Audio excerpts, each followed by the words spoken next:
Taste the Daily. Madurai புறநகர் மேற்கு மாவட்ட கழகம் அம்மா பேரவை சார்பில் அம்மா பேரவை மாவட்ட செயலாளர் தமிழழகன் ஏற்பாட்டில் புரட்சித் தலைவர் பிறந்த நாளையொட்டி அன்னதானம் வழங்கும் நிகழ்ச்சி நடைபெற்றது.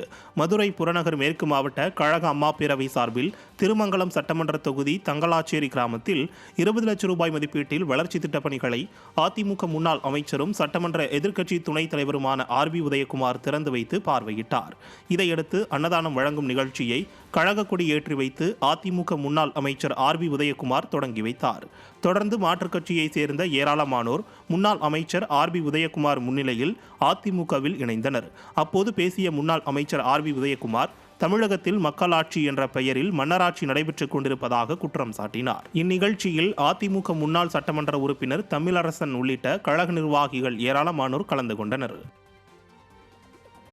இன்றைக்கு நடப்பது மக்களாட்சி அல்ல, மக்களாட்சி என்ற பெயரிலே ஒரு மன்னராட்சி நடக்கிறது.